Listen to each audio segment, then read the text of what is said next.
Hello, everyone. Welcome back to the L.A.M.E Book Club podcast. My name is Melissa. And I'm Ellie. And this is the second week of us doing our bonus episode talking all about just hot topics in the book world. This week we're actually going to do unpopular opinions.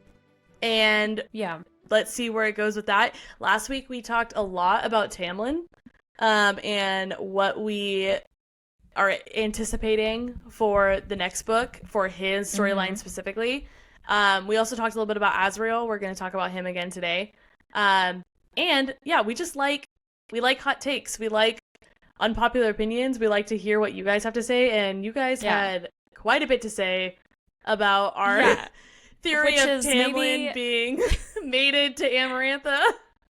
Yeah, potentially. You all came out of the woodworks. And I think that that's important for this. That's why it's important that maybe we reintroduce ourselves, because we have a lot of new faces. A lot. So we are the L.A.M E Book Club podcast, and L.A.M E stands for Literary Analysis with Melissa and Ellie. We don't think book clubs are lame. We don't think books are lame. We love all of it. We think our opinions might be lame, and we're the first to admit that. So because we're just here to girls. Laugh, have a good time, talk about our favorite books, and we invite you to talk about them with us. Yeah. Just a little backstory on us too. Ellie and I are best friends. Aww. No, we've been friends since 8th grade. Way back when, like 16, 17 years. And Ellie has always loved reading. She finally got me to come around last year. So I wouldn't say new to the book community, because I have a very addictive personality. So once I realized I liked it, I really jumped in head first. But you did. Newer I than forgot Ellie. There was even a time that you Honestly, weren't reading. Legit, because it's just been our personalities now for a year and a half. I don't know, longer than that. It's just all we've talked about are books and ACOTAR what page we're on of whatever. It changed me on a molecular level. And the DNA started twisting backwards for me. It started turning red when I was reading ACOTAR, and then like green when doing Mist and Fury. I just am not even the same person I was in the beginning of 2023. Not a molecular level. So I too don't remember my life prior to reading, but that's just because we're like 60 books in and it hasn't even been technically a full year. So, which is insane. If you had told me 3 years ago that I would be not only reading and enjoying it, but reading that much, I would have been like, okay, are you know that guy? You sure about that? Are you sure about that? You sure about that? No, I'm but sick. Here we are. I'm the same. I feel like except you've always read. Loved reading. I loved reading, but I'm a slow reader. We knew that from the very beginning of these podcasts. We'd always talk about how slow I was reading. But then as Melissa started to pick up, I was like, I really need to like put some fire into my butt and start picking up more books, because I cannot be the last one to finish everything all the time. So I did. I started taking Melissa's tips actually on how to read faster for those of us who have ADHD and just can't seem to put our phones down or, doom scroll. And so I did a reel recently about my top 10 Q1 books, and I had more than 10 to talk about, to like list. I could choose a favorite from more than 10. That was outrageous. Now, granted, I only read 15, so not that much more, but still, I'm not a 15 book and Q1 person. You are now. Welcome to your new life. Now. Thanks. So like, that's us. We just like to have fun. There's lots of book podcasts out there now, which is so fun. I think, like, when we first started doing this last year, I'm not going to pretend like we're, like, pioneers, but from what I could find online, there was only a handful, and now there's quite a few, which is, again, amazing. Listen to all of them. Like, that's the beauty of books, is everyone reads the same thing, but you can have completely different opinions or even like thoughts on what you read. Like someone could take it one way, another person interprets it another way. And we talked about specifically ACOTAR is really what that series is what got us to start doing this podcast. But Ellie and I don't always even agree on what we think happens in books. And there's it's fun to hear other people's takes on it. It's fun We love it. We love good arguing. And that's the thing. It doesn't always have to be an argument. It could just be like, oh, interesting. And to be honest, wow, look at me getting philosophical. That can be applied to life, everyone. But I want to talk about books. I don't want to talk about life. So with that being said, we're going to argue. No, I'm just kidding. With that being said, we are going to talk about unpopular opinions because it is kind of fun. Segue. Yeah. It's fun to stir the pot. Respectfully, it's fun to yeah.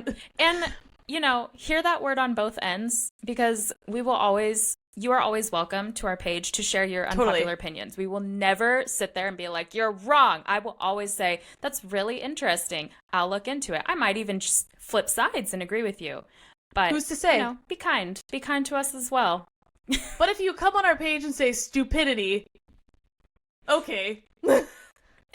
It's fine. That was a little pointed, but... A little pointed. It's fine. Fair enough. All right. Unpopular opinions. Ellie, let's talk about them. Our first one that we're going to jump into is from one of the 2 bonus chapters in A Court of Silver Flames. It's Azriel's bonus chapter specifically. There is a second one from Rhys and Feyre's point of view. I'm trying to remember version. Oh, what? No, the one we're talking about is the Books-A-Million version. Yeah. We're not talking about the Rhys and Feyre. Chapter.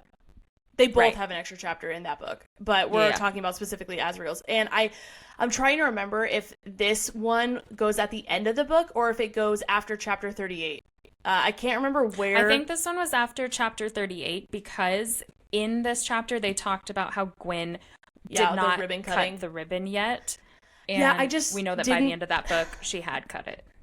Yeah, I just didn't take the extra 15 seconds to pull up chapter 38 and see where that ended. So we're just going to assume that's where it And that's why we're the L.A.M.E Book Club podcast. But anyways, loose theories, but strong opinions. If you haven't read it and want to, it's online and it's 1 chapter. If you have read it, excellent, buckle up. If you don't want it to be spoiled and you want to read it, maybe just skip ahead a few minutes. Because we have another one that I know everyone's read at this point. But in just to very quickly summarize in case you haven't read it but don't mind talking about it or hearing about it. The first half of the chapter talks about how Azriel was going to give Elain a gift for Solstice. And he was going to just leave it on her stuff so that she could... Oh, I'm so sorry. The other way around. Elain was going to give Azriel a gift. And she came downstairs to just quietly set it on his open packages, but he was still sitting in the sitting room, and she didn't know he'd be down there, so they ran into each other, and they had a moment of passion between them, which I was floored at. And then Rhys gets mad at him, and then he leaves, goes to the House of Wind, and sees Gwyn fighting or practicing on the rooftop where they train. And there was a less passionate conversation between the two of them, and that's how it ends. So it pretty much, this chapter sets up the disagreement or the argument Elain, of, Gwyn. do you think he's going to end up with Elain or Gwyn? And we specifically talked about this. We specifically are talking about this because we have different opinions on this. I don't want to have a different opinion, but I do because of how this was written. Yeah. And I see, again, but I want to be on your team. The way I read it was just, I guess, different because the way I felt it was written was that he's gonna, maybe not that he's going to, but that he doesn't want to be with Gwyn. He wants to be with Elain. And so that leads me to another thought that we'll get into in a second. But I am in the camp of thinking that and if you listen to our last episode, I didn't think this was going to happen. Nor do I want it to. But now after reading this chapter this week, I'm actually, I can kind of be on board with Elain. So your unpopular opinion is that you think Azriel should end up with Elain. My official unpopular, it's not, I don't feel like that's unpopular. I think a lot of people want that. But my official... I don't know. I really think it's 50-50 right now. Well, I think you could say it's popular or unpopular opinion based on who you talk to. My current hill that I'm going to die on temporarily as of can't do that. Yep. You die on it or you don't. No, I will. I'm not risking my life on this You are thought. cementing this in No, in stone. This is it. I'm not. Please present. I think that if there's going to be a love interest with Azriel, it'll be Elain over Gwyn. That's final answer. So I want to clarify a couple words you said. You said you think that. Now, thinking is different than wanting. What do you want? I don't want him to end up with Gwyn, but I also don't want him to end up with Elain. So I want Azriel to end up with someone else and that we don't know yet. Yeah, I just think if he ended up with, on one hand, it would be, I guess, kind of cute if he ended up with Gwyn, because we didn't realize until this chapter that he was the one who physically saved her. We know Rhys and all of them went, but he was the one who, after Gwyn was like beaten and everything back at the temple prior to going to the library, he was the one that actually picked her up and brought her back. So having them end up being together after he was kind of like her savior, I guess is kind of cute. There's a cute element to that. I just don't. It's poetic, yeah. In a sense, but I don't know. It feels like cliche in a way, but I don't want him to end up with Elain either. One, because it feels even more cliche for all three sisters to end up with three brothers. And I am so into the idea of her ending up with Tamlin now. I can't stop thinking about it. I forgot about that. That's what I want. Exactly. Let the record that's show. That's my concrete hope. But the reason I'm leaning more towards, or at least I guess if I had to, gun to my head, I had to pick who I want, the reason I would want Elain more than Gwyn is because I want there to be a showdown between Azriel and Lucien. And here's why. Yes. This is why I think it's going to end up being Elain more than Gwyn based on this chapter. And other parts of the book. In A Court of Wings and Ruin, Nesta specifically asked Rhys, this is like right after everything happened with Lucien, she asked Rhys, what does the mating bond mean? Like, what does that look like? And he made a point to say it's stronger with males than it is with females. If someone, you can reject it. If someone's going to, it's most likely going to be the female.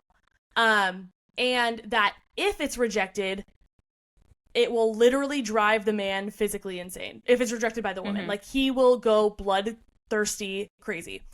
Now, again, in his bonus chapter, it's brought up again that Rhys gets mad at him and Elain almost kiss in this chapter. Then Rhys calls him into his office because he's like, what are you doing? Her mate is literally down the hall. And he was like, she doesn't even want him. Why does it matter? And Rhys is like, first off, I'm not jeopardizing allies with Spring Court and Autumn Court over this because Lucien's involved in both. And also, I'm not going to have a bloodbath. And Azriel goes, why? You know I'd wipe the floor clean with him. And he goes, I know.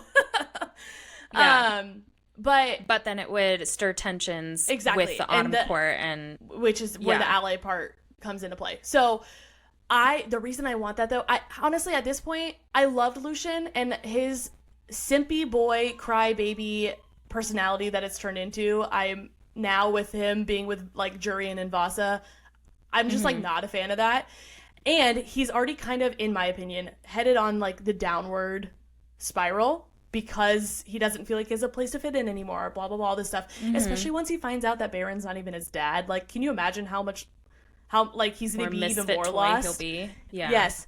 And so then having Elain reject the mating bond, I think is the beginning of his villain arc.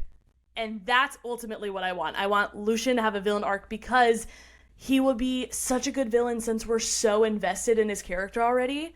And I feel like the villain story in A Court of Silver Flames was really lacking. It felt really forced. It didn't feel like there was enough of a backstory or hatred for it to really, be...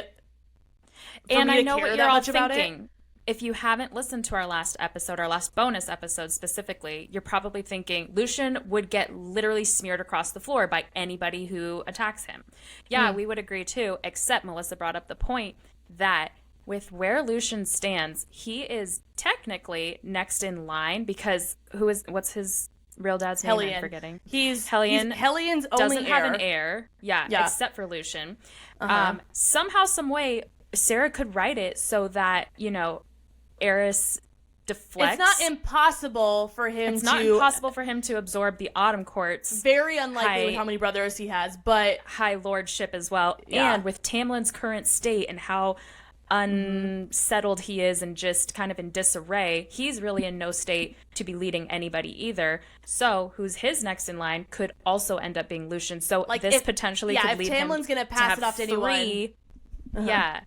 Three High Lord court powers all absorbed into him. He could be an incredible threat, and I want that too. That to me is the juiciest plot line we could come up with as a fan base. And if she doesn't write it, maybe we will. Some fanfic. No, but I think that would be brilliant. Yeah.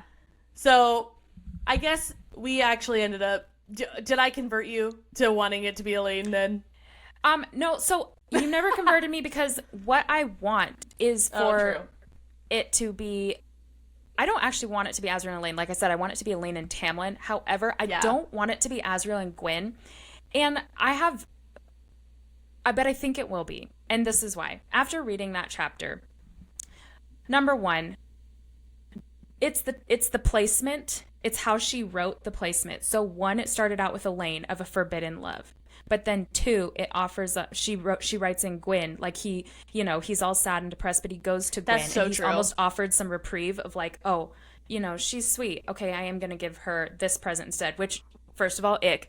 If you are a boy listening, do not give another girl a present intended for another girl. Seconds. You're I sloppy know. Seconds. That is for me. That's where I'm like, he can't end up with Elain, because if I was Elain, he can't end up with Gwyn, because if I found it was Gwyn and I found out that the necklace he left for me was he purchased for someone else, I would be like, boy, bye. Seriously, boy, bye. I'd hate that.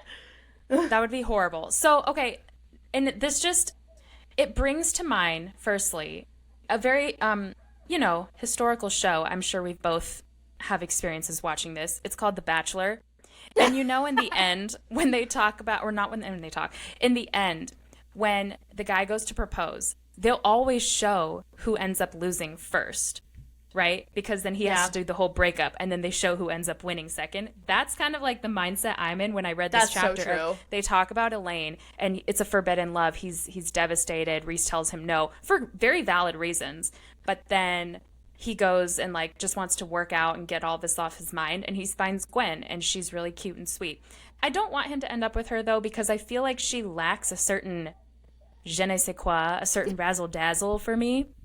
So I personally would like him to find someone with a little bit more passion, like how he had that really passionate scene with Elain. I was like, I like this. I do want something like that for him, but I don't know if it will be Elain, and I don't know if I want it to be Elain. But I also don't think I want it to be Gwyn. Well, okay, so here I also want to throw this out there based on, again, that chapter. Mm-hmm. His shadows do two separate things with each girls.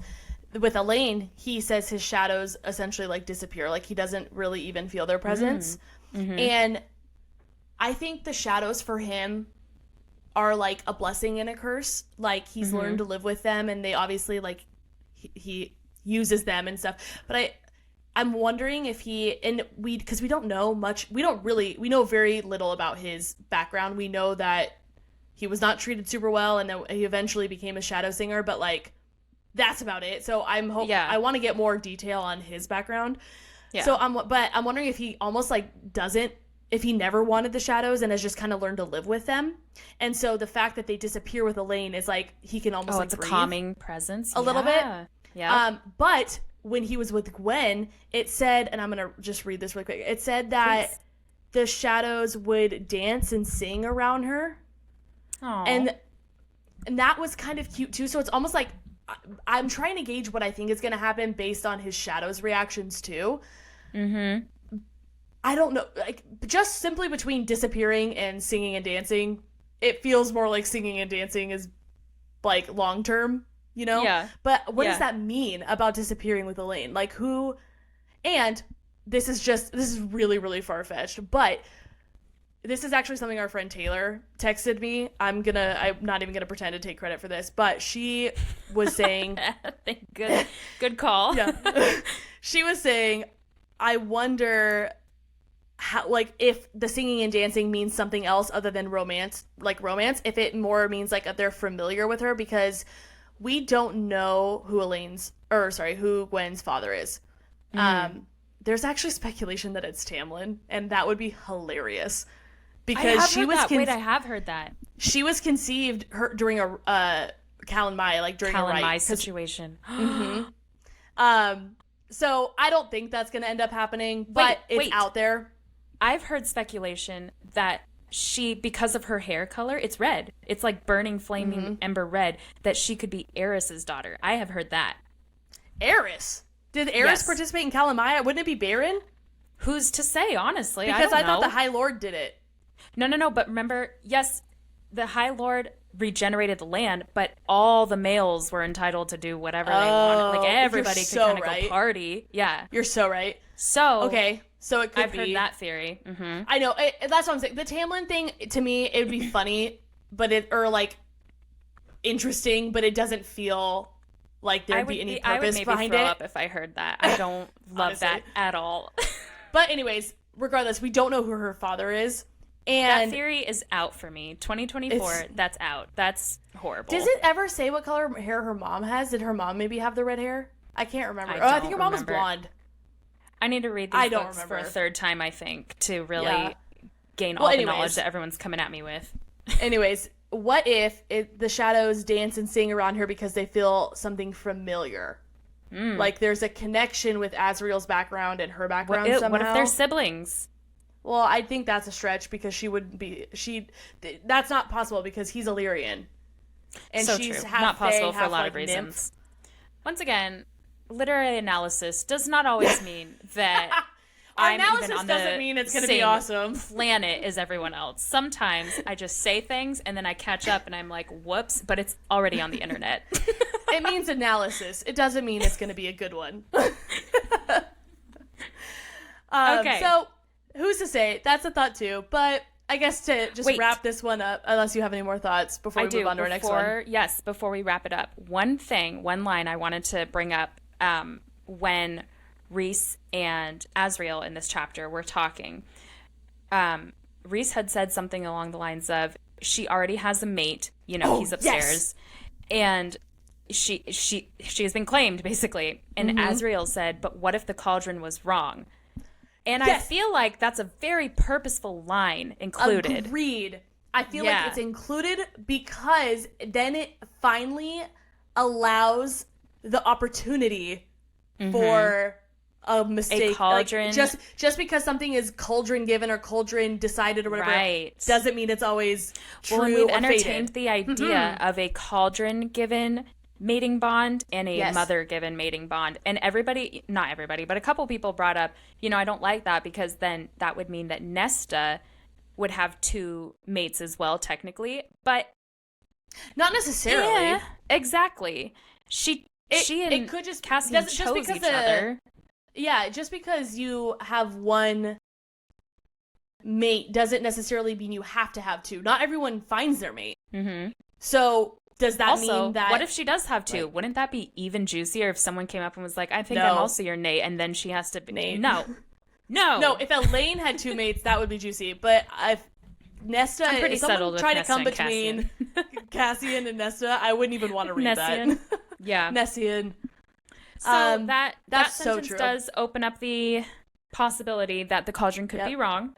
And also, just like what we were saying, we don't like the idea of all three Bat Boys getting all three Archeron sisters. However, even Azriel says, I deserve her. You guys got your Archeron sisters. I deserve her, But I think him saying that was more like, I just deserve someone. Because this poor boy, he has been pining over Moore for 500 years. Now he's finally, kind of moving on a little bit. Yet, she gets a mate. That girl he wants gets mated. a mate. Even if she doesn't want it, she's mated, and her mate is in the same house.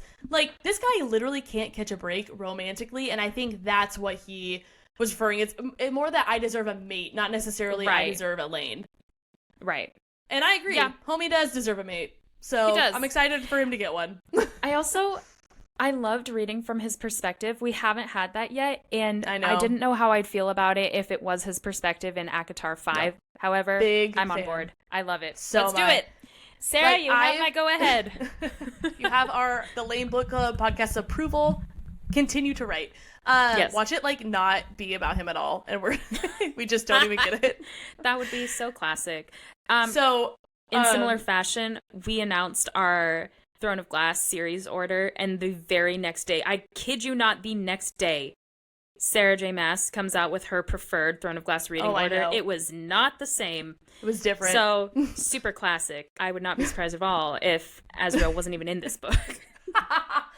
No, I agree with you, though. I very recently, as one does, was just ranking the men in all of Sarah J. Maas's book casually. And I think, honestly, I don't remember exactly what number, but Azriel landed 7th or 8th for me. And but simply because we have not gotten much of him in any, he's there and he's great, and I know that he's great, but we haven't gotten, until this bonus chapter, one sentence of his point of view. And he is in House of Flame and Shadow, but we still don't get his point of view. I felt like I got to know him a little bit more in Flame and Shadow, though, and I liked what I saw. But he's a tentative 7 or 8, because I know he'll probably jump up the ladder once. But I just right now, it makes me sad to put him so low, but I just know so much more about some of her other male characters. Right. And I resonate more with them. It's the same reason people say, I don't like Elain. Well, I don't know if we can fairly say that yet, because she hasn't had much of anything I yet. thought I didn't like Nesta until Silver Flames, and now she's my most favorite female that Sarah J. Maas has ever written. So true. All right, so that is unpopular opinion number 1. We have one other to give you today. And this one comes straight from my heart. It sure does. Oh. And mine. Oh, good. I thought I was alone. This one it has to do with A Court of Wings and Ruin. In the very end, in order to save the world, Amren sacrifices herself in unbinding herself from her Fae form and wreaking havoc on all of Hybern's armies and basically saving everyone self-sacrificially. She dies. Then Rhys goes into the cauldron, basically. He dies. But he is brought back by all of the High Lords, contributing a little snippet of their power. And in being brought back, he basically grabs Amren's hand and brings her right back into Prythian with him. My unpopular opinion here, ladies and gents, Amren should have stayed dead. Yes, and not because 1000%. I don't like Amren, which I actually kind of don't. Ooh. Not that I don't like her. I don't like her, but it's not because of that. I mean, I don't hate her. I don't particularly care for her character too much because she's such a side character. I don't connect very well with her. I think she's got a lot of depth. She has a lot of potential to be a bigger character than she is. But I think the self-sacrificial parting was a very deep moment that I would have ended with, wow, she was cool. But now that she's back, I'm like, all right, here we go. And she is my least favorite character in the Inner Circle. Can we agree to that? Agreed. Do you agree? Yes. Yeah. She doesn't add much. Yeah. She does add. She adds spice. She's a snippy character. Yeah. I do like that, and it's funny, but I agree. I'm here for the warmth, I think. And so she does not offer have a lot much of warmth. Yeah. Yeah. I mean, simply between the Inner Circle, she's certainly I like all the other characters better. But I agree with what you said. She was involved and helpful and obviously cares and stuff, but not to the same degree as Rhys or Feyre throughout the first 3 books. And she did her part by reading what she could, but then we also find out at the end that she kept the fact that she'd have to sacrifice herself a secret. She knew that longer than. And to me, if she, like you said, if she had died and stayed dead, it would have been her more of an oomph swan song in the same way of Papa Archeron's coming back on the ships and then dying. Yes. For Nesta. Like that. And it's not me, that I don't want these characters to live, but when you have an all-out battle that is supposed to be one of the deadliest battles the world has ever seen. It's essentially a continuation of the battle from 500 years before. Yeah. Yeah. Not one person in the inner circle, which it doesn't have to be the inner circle, but those were the most impactful characters in the entire trilogy. Not one of them dies. I kind of was like, I don't know. But that's my unpopular opinion. I'm glad she's back, I guess. I'm not. I don't know. I don't know how to finish that on like a clean bow. Like, let's just tidy that up. But here it is. My sloppy words. I wish she stayed dead. Except, I guess I will say, if I'm really going to think hard about it, she was pretty necessary in Silver Flames with Nesta as far as like developing her power. Do I think Sarah could have written it a different way to have Nesta come to the same conclusion without her? Yeah. Mm-hmm. But I did like the weird frenemy relationship that she has with Nesta. No. And honestly, I don't really care about Varian, but I kind of think it's funny. Like, the two of them together make me laugh. So anytime it's like... That is the most bizarre coupling and Varian that we could have read about. I know. I hated that.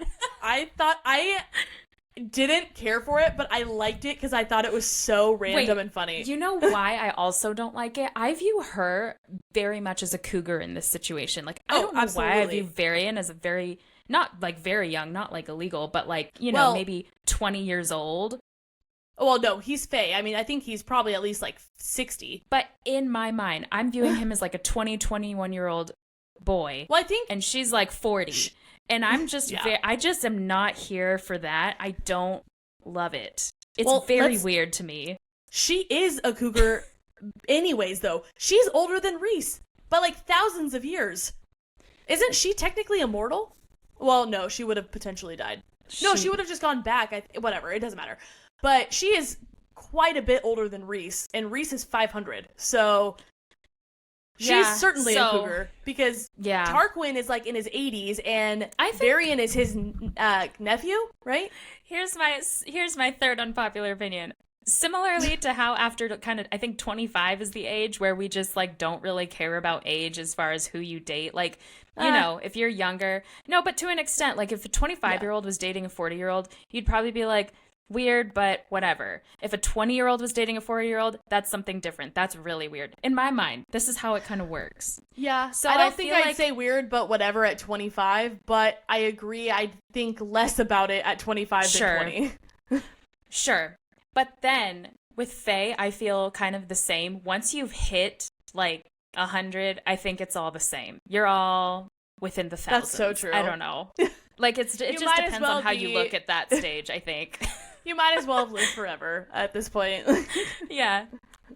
All right, so that's my thought. Those were unpopular opinions. Let us know what yours are, specifically on these. If you have any suggestions for us to talk about in another episode, let us know. You can comment on this video, send us a message on Instagram. In our Discord. Yeah. Pop in our Discord. You can join it. We have a highlight on our Instagram saved with the link. Go ahead and just join that. We actually have a channel specifically talking about ACOTAR theories, but we should, you know what, we'll make another channel just about unpopular opinions, and you can just go ahead and just post it in there. And I love that. Yeah, so we'll do that. Sweet. We'll do that. It'll be up by the time this episode is released, so it'll be there. Cool. And then also, outside of this bonus episode, we are currently going through Throne of Glass. This week, it's going to be our first episode on Heir of Fire. We're going to be going over chapters 1 through 7. We're going to be going over chapters 1 through 17. Honestly, I don't think the episode's going to be crazy, crazy long, but I forgot until we were, like, putting together the outline. I forgot how much back and forth there is in all this, so it's going to be a lot of jumping around. But I'm excited because Heir of Fire is close to being my favorite book in this series. It is for sure my second favorite. No, wait. No, I think Empire of Storms is still my favorite, but We'll talk about it more and why during our weekly episode. But for now, like and subscribe on YouTube, like on Spotify, like on podcasts. Leave us a review if you had fun here like we did. And until next time, and have a great week. week. Join the Discord if you haven't already. Oh, yeah. All right, bye. Bye.